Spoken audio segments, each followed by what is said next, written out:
That's Dick Move from their new album, Dream, Believe, Achieve. Like the punk greats before them, the band manages to squeeze 13 songs into just 25 minutes. Here is lead singer Lucy Suttor with a list of their influences.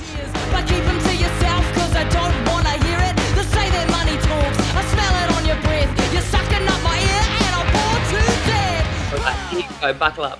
Stiff Rigid, Split Systems, Emil and the Sniffers, B-52s, Devo, Viagra Boys, Cutters, School Jerks, Cold Meat, Beef, Little Richard, Gaffer, Lambrini Girls, Gorilla Angrib, Le Tigre, Huggy Bear, New Bomb Turks, Brutal Knights, Hank Wood and the Hammerheads, Macho Boys, Judy and the Jerks, Scrap, Brain, Fucked Up, Ramones, Friday EM, Alliterates, Vanilla Poppers, Rick C. Condor, and Intermission. That's it. Good cross section, isn't it?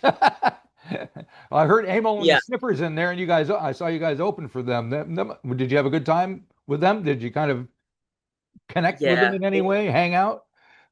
Yeah, we had a great time. So we did the Wellington show at Meow Nui down there. And then we came back up to Auckland with them, and I went to both the shows at Power Station, and I also kind of hosted their 3-day 3 days of lock-ins at Whammy Bar. So we got to know each other. And yeah, they're great people, and they can party and play. So yeah, they're aspirational, really. That's good to hear. Thank God some things haven't changed. Yeah. All right. So Dick Move, has the band changed in attitude and motivation and anything over the 3 albums and the time you guys started doing your thing, in your opinion, in your view? I don't know if we've changed in motivation. I think we've gotten better at playing our instruments. All right. So don't get too good. You don't want to. Yeah. But no, I think if we look at like this album compared to the first and even the second album, I guess the context is still the same thematically. We're still responding to the social and political landscape that's happening around us. But I think in this one we kind of tried to instill a bit more hope in there as well. So it's a lot of the songs are about community and unity and mobilizing, and there's a whole bunch of protest songs on there. And so I think, as the name suggests, Dream, Believe, Achieve, which was taken from a piece of inspirational batch art at an Airbnb we stayed at many years ago.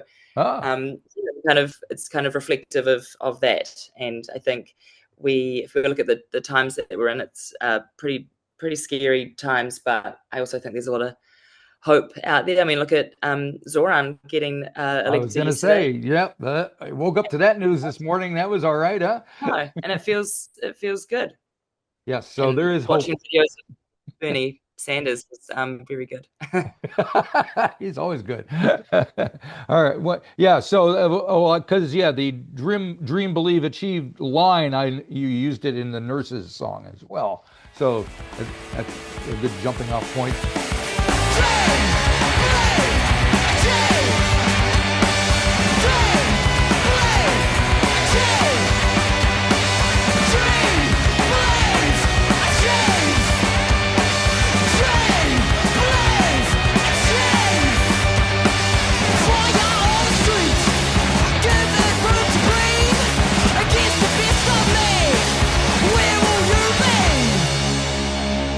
So politics, and I mean, you're right in the middle of K Road there, and you've got a song crying happy.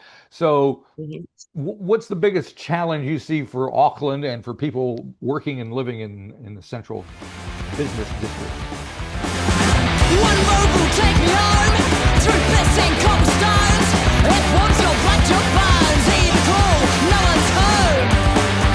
I hear you, take me home. Long live almighty Karanga.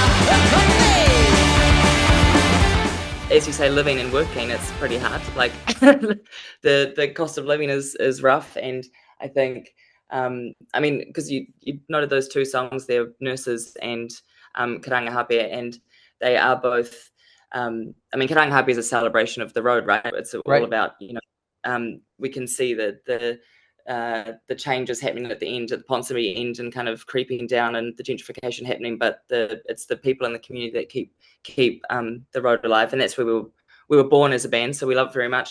But yeah, with Nurses, I think that's a protest song as well. It's Yep. obviously also a personal one for me because I'm studying to be a nurse at the Oh, moment, and yeah, just finished my second year, and so that one is where it's been an absolutely shit show of a year for the public health system, and the government has given $300 million to Philip Morris Big Tobacco, and also $2.9 billion to landlords. So, and nothing for the public health system. So that's kind of that song's about people power and about protest, and about I talk about also the hikoi of the bridge, and if they keep firing stuff this way, then we're going to make the bridge shake. And so it's yeah, I think, I don't know if our troubles living in central Auckland are much different to the troubles of people living all over New Zealand, really, with this what this government's dishing up. So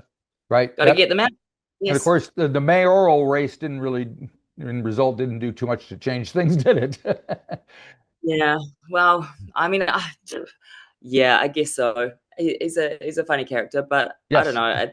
know. There's some things that I think he believes in, like making, I don't know, living easier and affordable for Aucklanders, but he does rub people up the wrong way. But I don't think there was anyone else to Well, really that was the problem. Yeah, there was no alternative, nobody coming to rise to the challenge, I guess. So that's pretty depressing. exactly.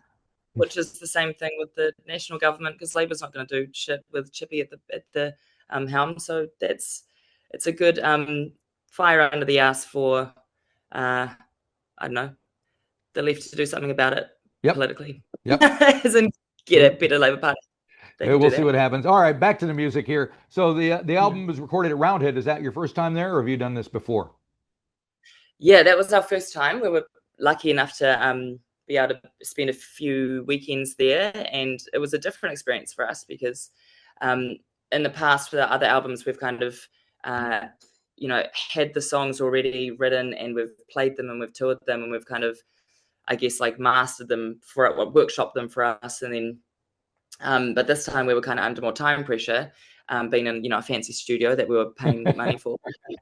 So we ended up kind of having to write a lot of the music in the room, which is not what we're used to. Dick Move is definitely a live band and not a jam band, Right. and so it was a fun challenge for us, and I think one that we hope that we will be better at next time or won't have to do again. But yeah, it was awesome. The resources there are incredible, and it kind of yeah, it felt like, I don't know, it was good stuff. It's Yeah, and good you got stuff. Peter Riddell producing and Dee Stevens behind the board there. It sounds like a good team. What'd they do for you? What kind of Exactly. interaction was going on between you and them? Well, Peter he's produced all our albums, and he's Right. just incredible to work with, and I think that's also why this album is probably more interesting than our other albums, because every year we just kind of want to impress him because he's he's so, but he's a great producer. He's also a great like director, and I think especially in that situation when we were writing in the room, which was definitely not our style, he was so collaborative, and he was like kind of meeting us where we're at and suggesting things and kind of giving us a lot of time and space, and um, you know uh, making yeah, holding our fragile egos when we were falling apart. And it was such a dream to work with Dee. He's a legend, and he said himself that he hadn't worked with a punk band before Right. recording, so he was learning stuff as well. But he was incredible, because, and I think you always kind of run the risk of being worried when you're going into a big studio that, I don't know, that you might kind of lose some of the Sure. grittiness, or the live aspect. So, but I think we managed to capture that, and yeah, it was just really fun.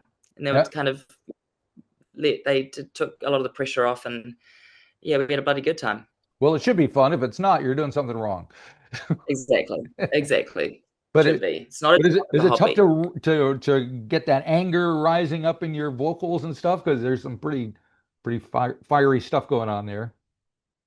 Yeah, it is. It is always a bit of a challenge. I think we kind of the way we do it is that we record all of the music and I sing along to it, and then at the end I'll just spend the last day just really smashing out my vocals. So I think kind of like capturing it like that, and they gave me a lot of time to kind of do that.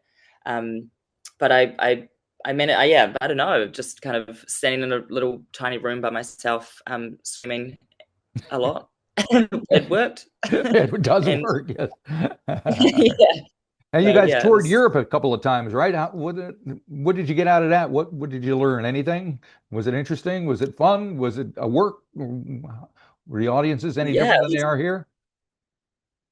So we've been twice now. Last year we went for almost a whole month.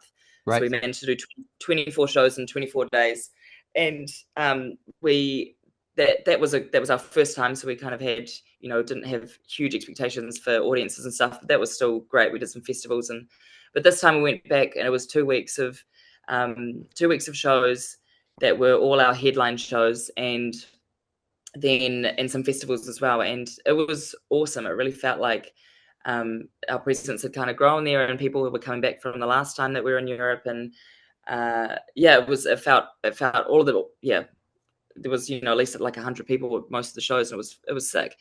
I think the biggest challenge is like actually just the communicating things like what dick move means, because no one understands what that Right. means, and I can And how did you explain that? I would literally try, and I think it's hard enough to even explain what a dick move is, and to people that speak English. But Yeah, it was over in, I think we're in Belgium, and people were like, "Ooh la la, dick maneuver," like, and I was like, "No, it's yeah, not like yeah.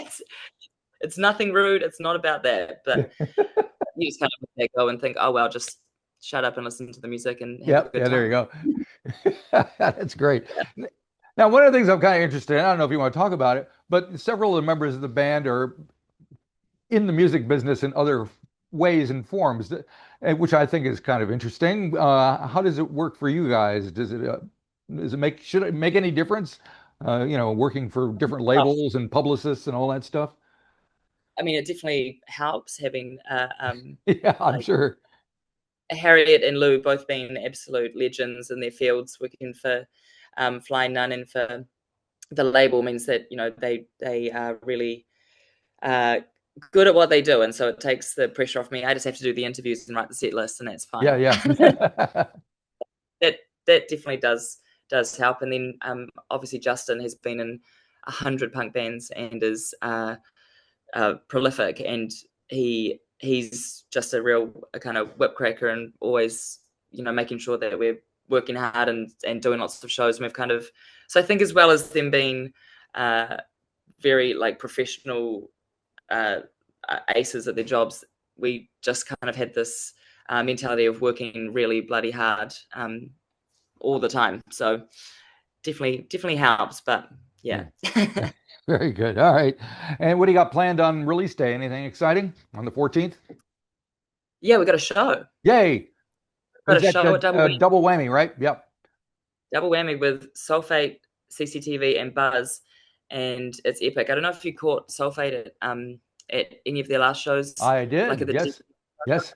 but it's my new favorite band in Yeah, I Auckland. They think are, there are many folks' new favorite band. I've been getting raves from my folks out in the fields and stuff. And yeah, yeah, especially with the photographers seem to like them. I don't know why. yeah. Oh, they're just they're a feast. But it's I haven't like watched something in Auckland for a really long time, like a live performance, and really felt like it was a moment. I was like, oh Yep. shit, this is a new thing. So we're very Very good. honored to have them open for us. But yeah, be sick.